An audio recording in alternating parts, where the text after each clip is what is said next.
if I was a police officer, I'd be so pissed right now because I would just be like, you are giving law enforcement a bad name. You're a little bitch for shooting that woman 3 times when you could have stepped away. That, if you felt like your life was starting in that moment, you need a new job.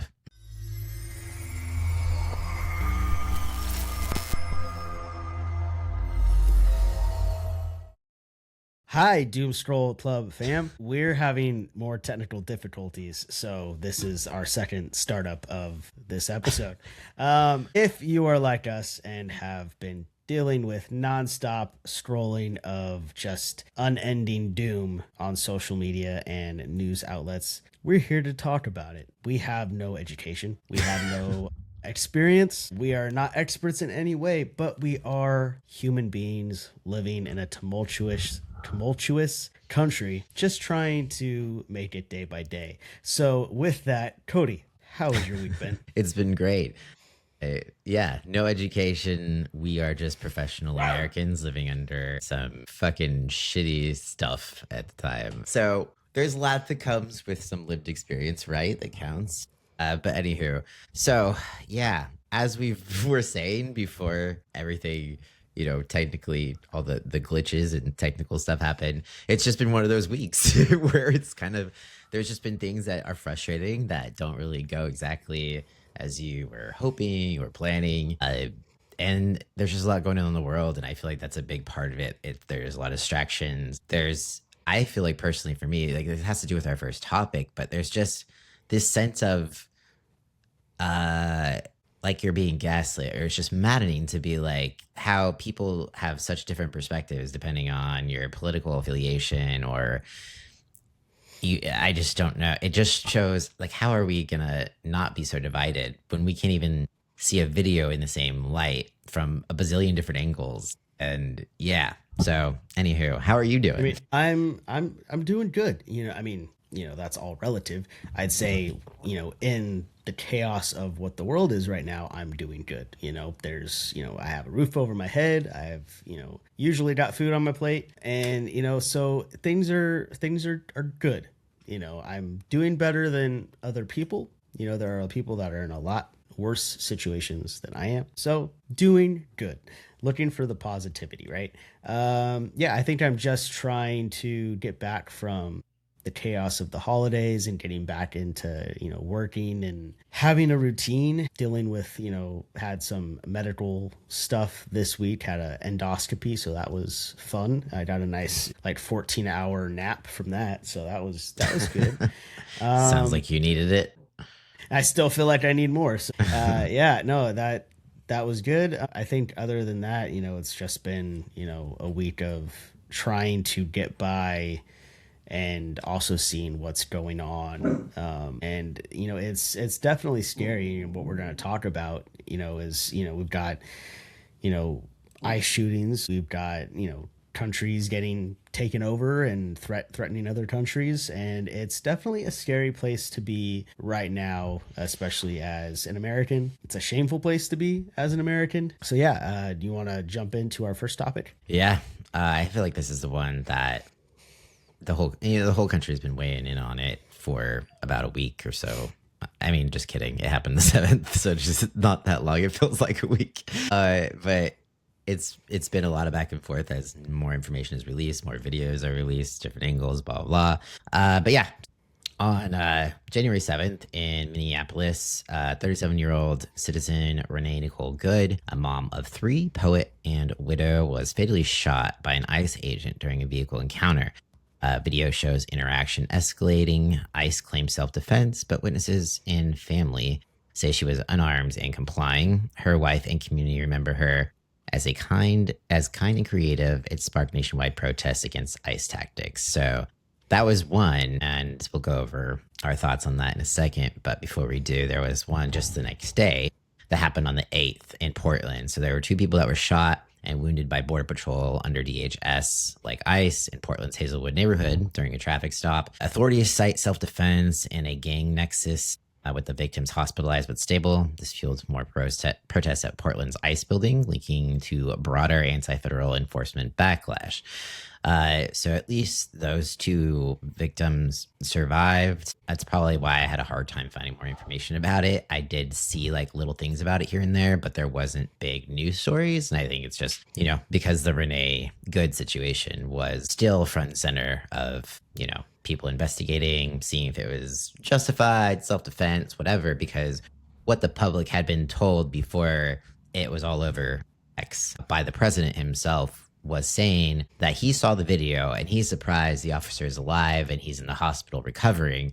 And then we see the video and the guy was completely like untouched. Like maybe he was nudged by the car, but he was definitely not injured whatsoever. His life was not even in danger. And I know that's the biggest argument that people are trying to cite. But as someone who watched a lot of cops growing up, my dad was an LA County sheriff. He was an LA County sheriff for 25 years. And I don't know his viewpoints. I have not asked him on it yet. He is a Republican. He did vote for Trump. So I can assume what he would think, but he's also a former police officer. And he worked for police officer standards and training. So I would definitely be curious on his opinion. I just didn't want to ask him because I was already riled up and, it's hard. I do still want to know, but the problem is we can't remove all the political context. I feel like, here's how I feel like it would go.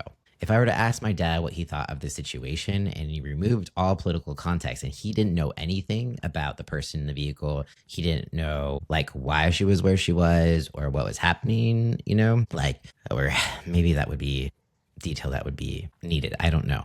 But if we removed his political bias, let's say that, and he was looking at it from a police officer's standards and training perspective, I feel like he would find the officer unjustified in using lethal force because I know he has told me that he has never had to shoot anybody. And that was 25 years as an LA County sheriff. Like a guy can go 25 years without ever shooting someone in LA at the height of like the war on drugs and all the gangs and stuff. And so he can end up not shooting anyone. But how long has this guy been an ICE officer and how quickly did he pull the trigger? And I don't know what the standards of training were when my dad was a sheriff. I know that there might have been I think there was a change in how to address a vehicle being used as a weapon. Mm-hmm. I don't think she was using it as a weapon, but let's say she was let's say she was. He had plenty of time to step out of the way of the vehicle. And when you look up the policy, like training policy in the DOJ handbook or whatever, it says that an officer cannot shoot into a vehicle when it's moving or whatever, even if they're using it as a weapon, unless they also have another weapon. Like if they're shooting out of the vehicle with a gun, like very obviously the cop's life would be in danger in that situation. But basically in the situation he was in, according to training standards, he should have stepped away, gotten out of the way versus taking out his gun and pointed it at the car while he was still like semi in front of it. Right. So the thing is, people are like, he was in front of the car. She could have run him over, or she was going to run him over. It's like he put himself in front of the car. Yeah. I mean, she reversed first and then turned the wheels to the way to get around them, Right. So he stepped in front and then stepped to the side. And I believe it was the first one or first two was with him over the hood, aiming in, into the windshield right at her. And then another one or two into the driver's side window at her head. Yep. And her window was down. So because she was talking with them. Yeah. So it just went straight through her window, no broken glass or anything. Yeah. And the last shot was actually fired as she was driving away. So that is not remotely self-defense. The first shot was not even self-defense, because think of it this way too. Let's say she was trying to run him over. What would firing your gun while you're already being rammed by a car do? It wouldn't save your life. The one thing that would save your life is if you dove in the opposite direction. He didn't even have to do that. He just had to step away. He didn't have to fire his gun, and firing his gun in that situation was actually completely useless. And no one is really pointing that fact out. In fact, it's more dangerous to fire your gun when it's not going to do anything for you. It's only going to harm either the person driving or it could hit someone else. There could be someone else in the car. There was a dog. There could have been a child. Did he know? I don't think he knew. But the other thing also is they released yesterday, I think, or maybe the day before, the officer who shot, his camera angle that he was recording. At first, they were releasing it as like body cam, or some people were saying it was body cam footage.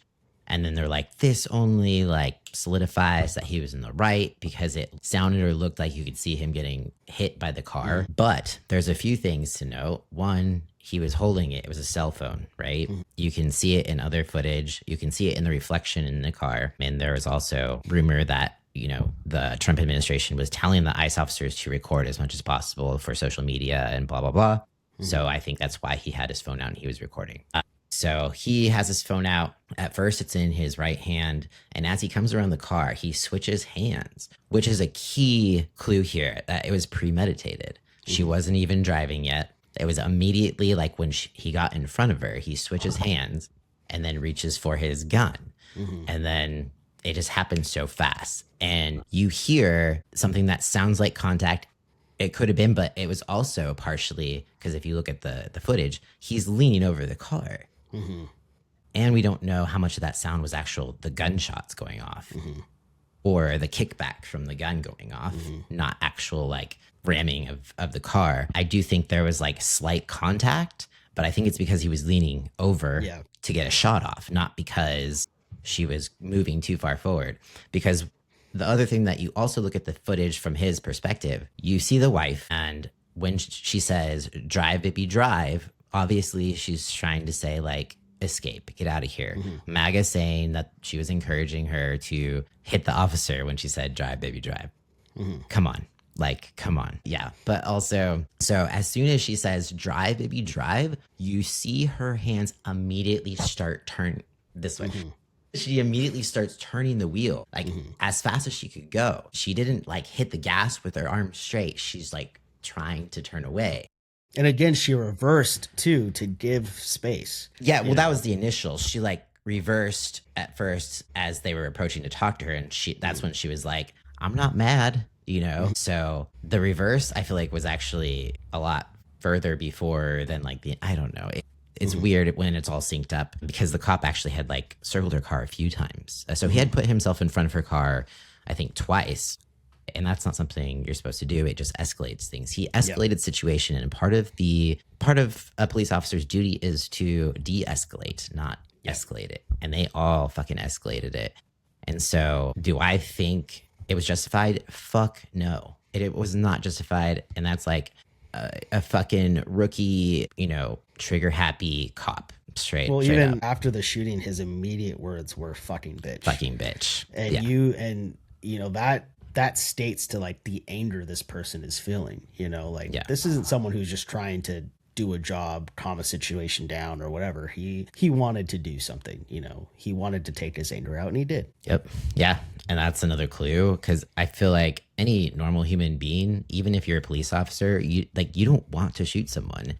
And it can be traumatic for police officers, which is why, you know, they partially put them on leave after something like this happens, not only to investigate, but for that person to like have a break, like have a second to process it all, go to therapy, whatever. And it just doesn't say like, it does not look like a normal situation. It was just like, he didn't give a fuck. And we can't have officers that just shoot someone like that and don't even think anything about it. We don't need more people like that in our law enforcement system. That's where police brutality is born. So the fact that it's just hard because now people are resulting to digging up stuff about her past and her life and trying to still justify it by saying like, she wasn't this good person that everyone says she was. It's like, that doesn't matter in this moment. Like, even if it's true, which we don't even know. A lot of it's been like that. Yeah. Yeah. So I don't know. What do you think? I mean, it's just horrendous. You know, I think, you know, within 30 minutes of the incident happening, you had Kristi Noem doing a press conference in her, you know, fucking stupid cowboy hat, you know, saying that this lady was a domestic terrorist, you know, before there was even an investigation, you know. And so that's one thing. It's like we're immediately jumping to call people a terrorist without even doing an investigation. Like I said, all the videos where they're showing all the angles, you can see that she's reversing and then she's going off to the side, trying to go around the officers, and people are some of the argument is, well, why would she even go forward towards an officer? Well, people are scared now. You've got a lot of people who are yanking women out of cars, and arresting them for no reason, or detaining them, or being very physically violent. So yeah, it's reasonable for someone to be like, shit, they're circling my car now. They're getting a little aggressive. I'm going to get out of there. They'd been asking her to leave for a couple minutes, and she was in her, on her street, whatever. But that's not illegal. It wasn't illegal what she was doing. It's just sad to see this rise of aggression, this acceptance of aggression, people trying to justify it. Yeah, I don't know. It's just really, it's really scary. And, to think that, it's like 1984, right? Where they tell you not to believe what your eyes see, believe what we tell you, and that becomes the truth. And that's what it feels like is happening. Is you've got a lot of people who are MAGA or Republicans that are just taking this and like going with it. And like, that's not, you can literally see like, that's not the situation. Was she in the right for taking off the way that she did? Probably not, yeah. But that's not a means for lethal force, No, exactly. And I think that's where the confusion comes in the conversation. People are trying to see if she was doing something illegal, or they say, she was doing something illegal. But even if she was, the most she deserved was being arrested, not being shot in the head 3 times. And that's what it comes down to ultimately. There's going to be people that break laws, break rules. There's going to be people that push boundaries. There always have been. And she was definitely pushing boundaries, blocking the road for a bit, She was doing all the things that piss ICE officers off, right? She was pushing their buttons, but 0% justified to be shot. Yeah. It doesn't matter how much someone is annoying or pisses you off. That is not the part that is illegal. That is not the part that justifies using your weapon. And honestly, if I was a police officer, I'd be so pissed right now, because I would just be like, you are giving law enforcement a bad name. You're a little bitch for shooting that woman 3 times when you could have stepped away.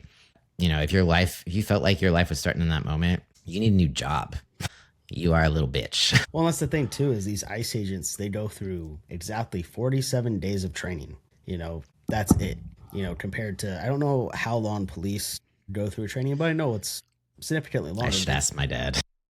They go through schooling, and then they go through training, and then they're like, a side officer, right? Where they're with another officer for like a year or something like that, right? Where they have to go through that whole process. We're taking people who have either no background or training at all, or this officer specifically, I believe he was in the military. So that's a whole nother range of actions, like they have a whole nother, training on, they'll probably shoot anyone that they feel is a threat. They have less restrictions. It's different when it's your own people. It shouldn't be, but it is. There's a different set of laws. But obviously, ICE has the biggest budget, and they're just they're recruiting people, spending a lot of money on people that should not be holding a gun, should not have any sense of authority. And this officer also, I believe a month prior or a little bit longer, had gotten dragged by a car trying to I take saw someone. they were trying to, and so that was their justification of, well, obviously, this triggered something. He shouldn't have been back at work then. If he's having that much of a trigger, which is justified. If you have something like that happen to you, you need to have time. You need to go through therapy. You need to make sure that you are okay to be back on the street. Same with police. If police are involved in a shooting or a police officer gets hurt, you need to go through training. You need to go through therapy or whatever and make sure that you are okay to be back on the street. You don't just go back on the street and then the justification is, well, it's fine because this happened to him a month ago. So no, that's your failure as a department for letting him back out on the street. Yeah, 100%. I feel like we need better standards for law enforcement in general, but definitely ICE. I feel like they're the lowest standard because they're just trying to recruit as many people as possible. They don't really care about anything else. This is like as many bodies as we could get trying to, arrest people. And I think the real shitty part is that they created the perfect economy to recruit people in.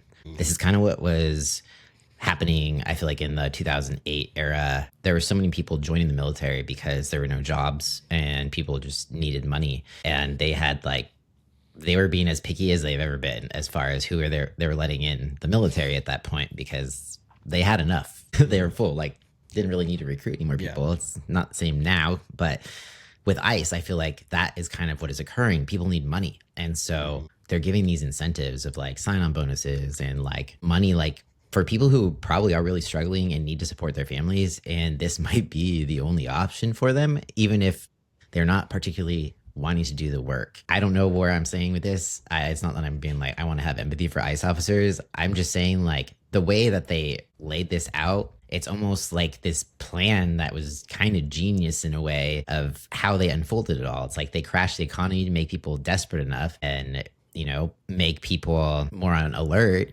more divided.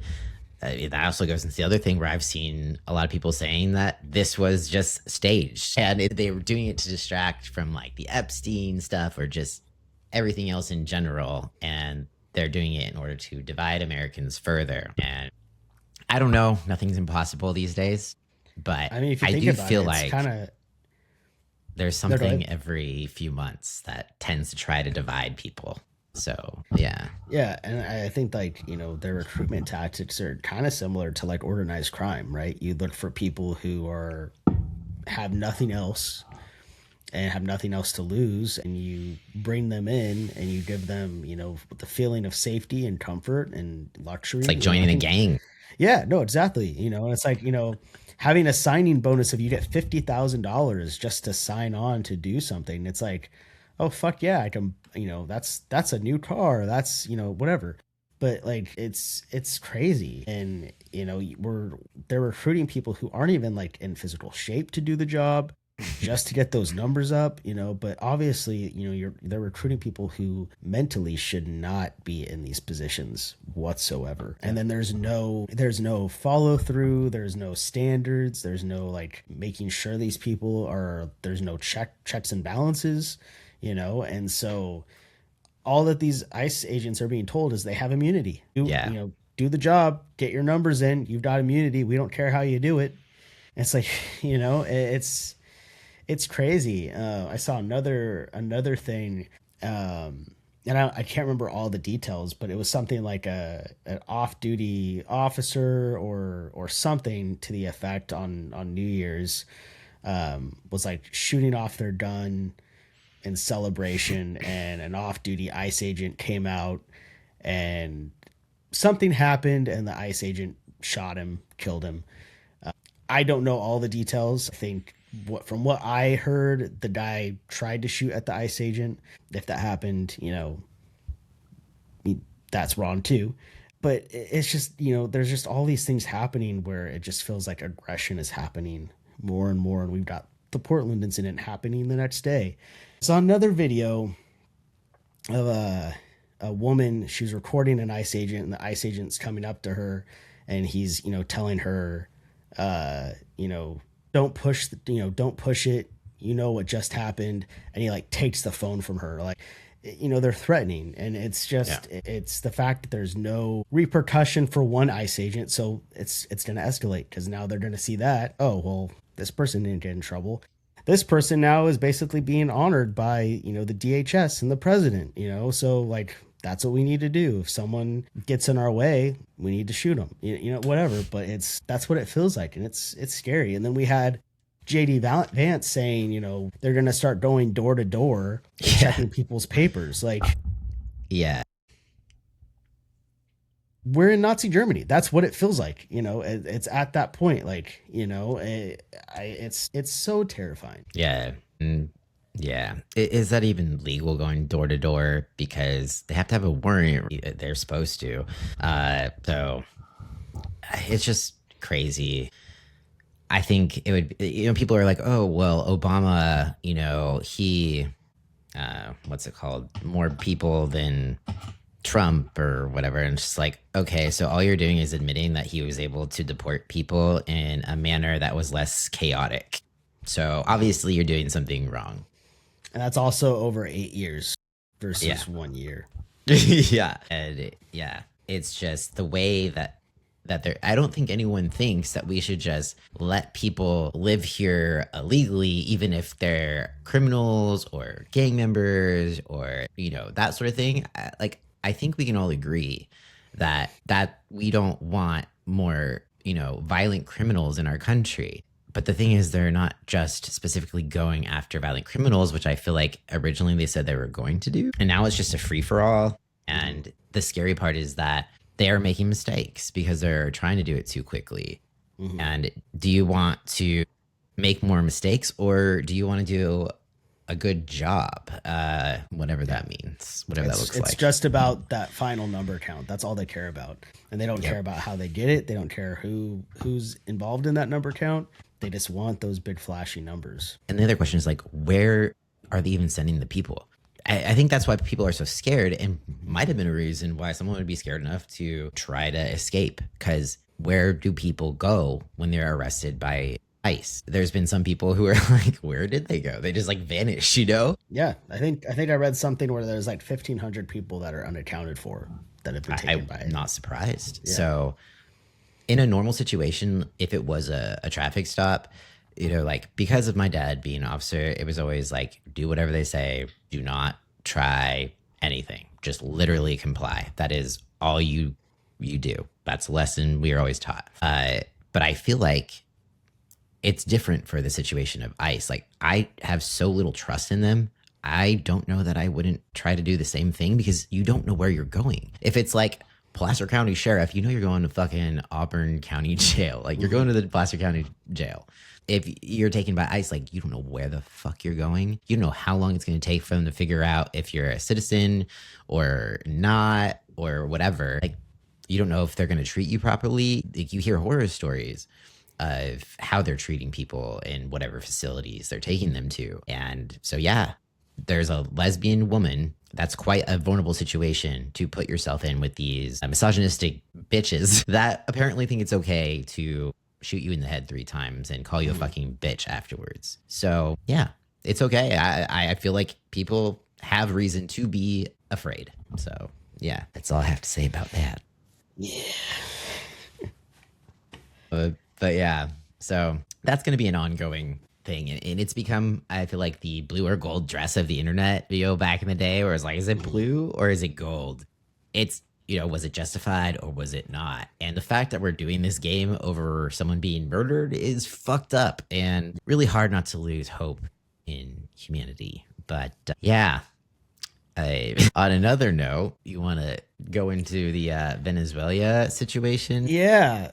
So as last week when it happened, when obviously we it was like the second or something. Yeah, we kidnapped Venezuela's president and the president's wife because we're badasses and we just do shit. No, because we're idiots and we just want to take resources. But yeah, we took over. We didn't take over Venezuela. Well, kind of. We're trying to. Yeah. Supposedly it was supposed to be a lot easier, but there are people that apparently don't want us to take over Venezuela. No shit. Surprise, surprise. But over this last week, let's see. The raid was in early January 2026. U.S. forces captured Venezuelan leader Nicolás Maduro in a swift op, citing his U.S. indictment for narco-terrorism and drug flooding into America. Funny, since we just pardoned another president for the same thing. So, I guess, we pick our battles. Trump framed it as dismantling cartels, not war, leading to oil deals where Venezuela buys American goods only. Caroline Leavitt retweeted. So the White House press secretary Caroline Leavitt amplified a chilling account from a Venezuelan security guard loyal to Maduro. He described U.S. troops using next-gen non-lethal tech drones, helicopters, and weapons causing soldiers to bleed from noses, vomit blood, and collapse without fatal shots. Leavitt called it absolutely chilling, highlighting U.S. military superiority. Her post, "Stop what you're doing and read this," went viral, tying to Trump's dream military push. Yeah.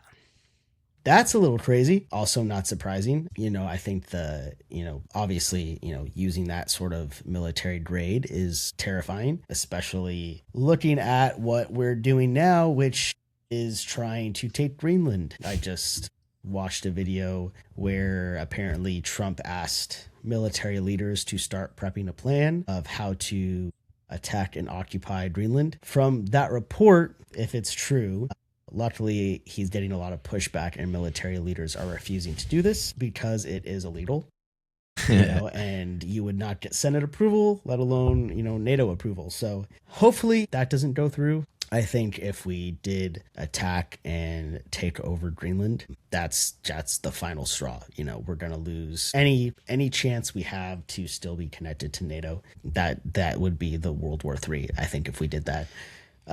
I did read another article where they were talking about, why America would want to take over Greenland, and because of the natural resources that they have. We would still have to, apparently China controls 90% of those refineries. So any resources would still have to go through China to whatever they have to do with them. And that wouldn't be a quick turnaround. I mean, this is something that would harm the US politically and not even yield any positives, if that there's none, for like decades. So stupid. We also have that Trump is having America try to take over Venezuelan oil with all the profits from the oil would be going into a separate bank account that only Trump has control over, not into a U.S. bank account or, a U.S. controlled bank account, but something controlled specifically by him. So that makes sense. That sounds like, America first and not, just Trump first.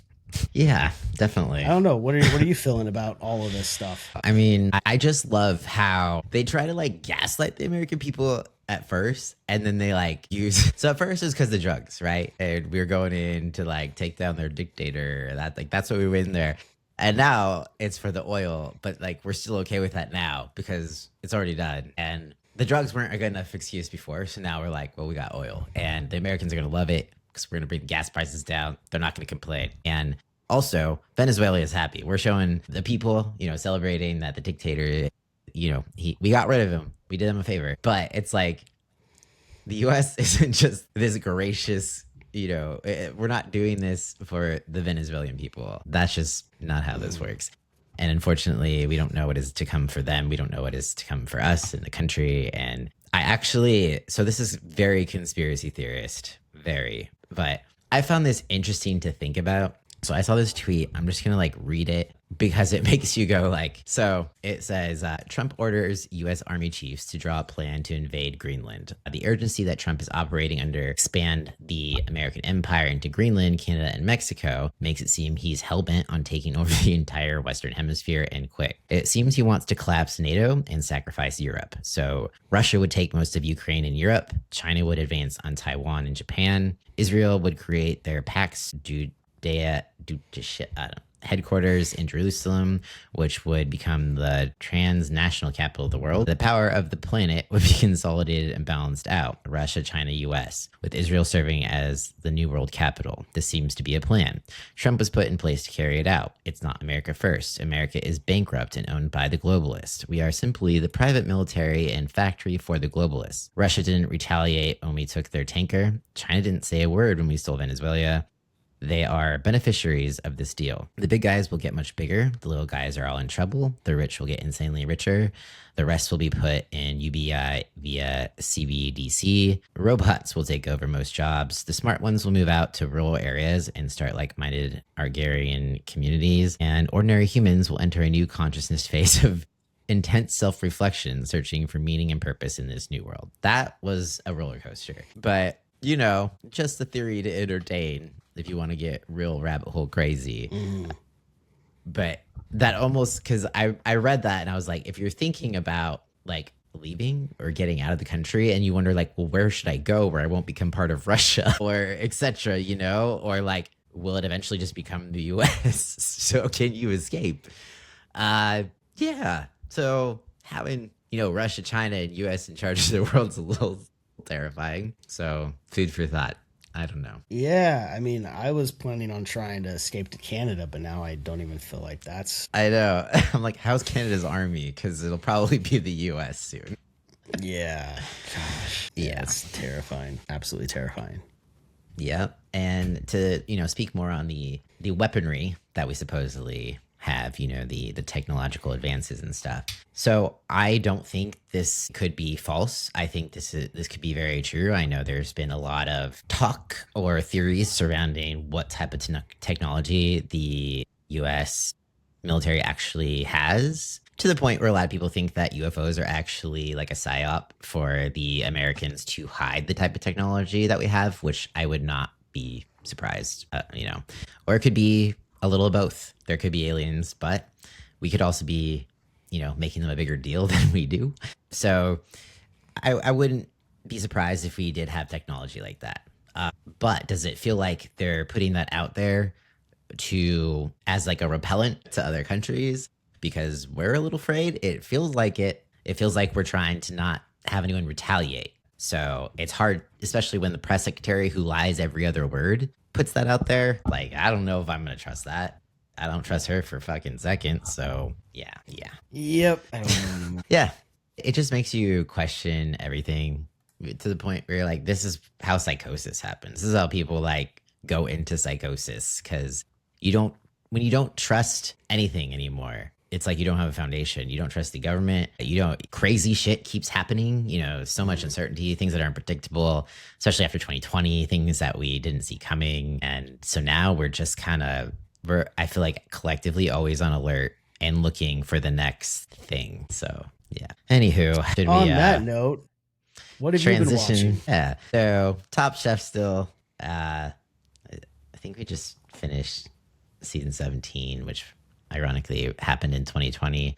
I think it's 17, which was interesting because it gives you a little flashback. It's almost like collectively we have PTSD from COVID, because when you're going through these scenes where they have to like do special considerations, they couldn't travel, they couldn't even shop like normal Top Chef, where they like run to the store, getting all their shit. They had to order it online and then pick it up on the sidewalk. And it's crazy how it reminds you of like those times and just how fucking weird it was. And, it was anxiety provoking because it just changed the way that we do everything. So it was a lot of change that happened very quickly. And that is usually like the definition of trauma. It's like a lot happens too quickly and like our nerve systems can't recover from it. So it was just it's kind of weird to be like, ooh, man, that was like kind of rough. Still feeling the effects of it. But yeah, so anyways, Top Chef, Pluribus, we're still kind of chipping away at that. It's a Apple TV show that is very like, I don't know, makes you think. So it's a good one. Still not far enough in to like 100% know what's going on, but I think we're starting to get like a little bit more of an idea of what is happening. New season of 1,000 Pound Sisters just started. So we watched episode 1. And lots of drama this season. If you're into love me some like quote unquote trashy reality TV, because they specifically just make me laugh. But also, there's drama. There's always drama. But at the end of the day, I think, they're family and they love each other. So that's the part that keeps you coming back. But good show.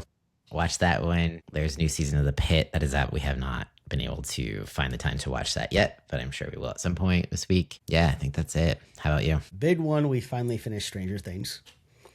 So that was intense. Have you finished it yet? No, because I've been wanting to like rewatch seasons, and so since I've been like stuck on watching the seasons of Top Chef, I haven't gotten to like Stranger Things, and I'm having a hard time like choosing which one. But yeah, well, you better hurry up because I have a lot of things to talk about with Stranger Things, and shit. I can't give away any details now. Okay. Yeah, so we finished that. It. It was kind of a friendly reminder of why I don't like finalizing shows, just because I feel, one, it's sad, but also like, there's always disappointment. You always Yeah. build something up in your head, and especially I feel like on social media or like TikTok, people like before the season ends, there's always a bunch of theories of what's going to happen, and like some are really good, and then if it doesn't meet that expectation, you're just like, man, I wish someone else was a writer on that show. So it was good. It was good. There's just some things that I wish were different. That, and then we finished Heated Rivalry. I think we finished that last week. So mostly it's been Stranger Things. We were trying to catch up on that. Now we are watching we rewatched the first season of Fallout, and we just started the second season last night. So that's our new Stranger Things. That show's good. If you haven't watched it, pretty good. Yeah, that's pretty much it. It's been just kind of that stuff. Did you hear about, so speaking of Stranger Things, there's apparently there's like a real story that inspired Stranger Things. Oh, Montauk? And yeah. Which is interesting because I've been watching this show. I like watching documentaries at night to fall asleep too. But it's like this show where it's called like, What Is That? And it's taking satellite images and they look at them and they're like, what the fuck is that? And then they go to the location and explore what it is. And this was one of the things that they explored, was this base that had, it's been abandoned now, but it's supposedly the base that was based off of the Stranger Things, Stranger Things was based off of, kind of. And I just thought it was interesting because like I didn't make that connection until I saw a reel later, because I had watched that show on that base before, and I was like, damn, that's crazy, and kind of like my brain was like making that connection to be like, that would be interesting if there was like some truth behind it. And then I found out later, like, oh, it is a little bit based off of this. I was just like, what? I need to know more, like, yeah. So there's actually like a video, and you'll probably find a bunch of Reddit threads that will tell you more about it if anyone's interested. So yeah, I've seen some videos about it. It's pretty crazy, but it's interesting. Like it's all that like like a SK Ultra or something like that, like MK Ultra. Yeah. So that's a very like right wing thing. At least it used to be. They used to talk about it a lot, and it was like conspiracy theory. But I think with the Epstein shit coming out, like, we're like, whoa, that was fucking real. So it says Stranger Things isn't directly based on one true story, but draws heavily from real life conspiracies, particularly the MK Ultra project, a CIA mind control experiment, and Montauk project, government experiments with time travel psychic phenomena. The Duffer Brothers blended these urban legends with 80s nostalgia, Stephen King, Steven Spielberg vibes, and classic sci-fi with the character of 11 inspired by MK Ultra survivors, which makes a lot of sense. So Project MK Ultra, the show's central government conspiracy, echoes real CIA experiments involving LSD, mind control, and creating psychic soldiers, inspiring Eleven's origin and the Hawkins lab. And then the Montauk Project, so the conspiracy theory about secret government experiments at Camp Hero in Montauk, New York, involving time travel and psychic phenomena, heavily influenced the show's mystical and scientific elements. I think that's where they did a lot of remote viewing studies or something along those lines. And the verdict is still out if like remote viewing is real. I don't know. It's one of those things. It's very far-fetched, but enough people say it's real. One thing we'll never know. So all the conspiracies today, check them out for yourself if you are interested. But yeah, anything else we should cover? Sure, there's a lot, but I think we covered all the big ones. Yeah, true. Enough for now, at least until next week. All right. Well, I guess that's it, guys. Hopefully everyone's 2026 is going well so far. I mean, outside of everything happening in the world. But thank you so much for watching, listening. If you haven't subscribed, make sure to do so you don't miss an episode. Yeah, that's it. Thanks everyone for I already said thank you. All right, guys. Peace out.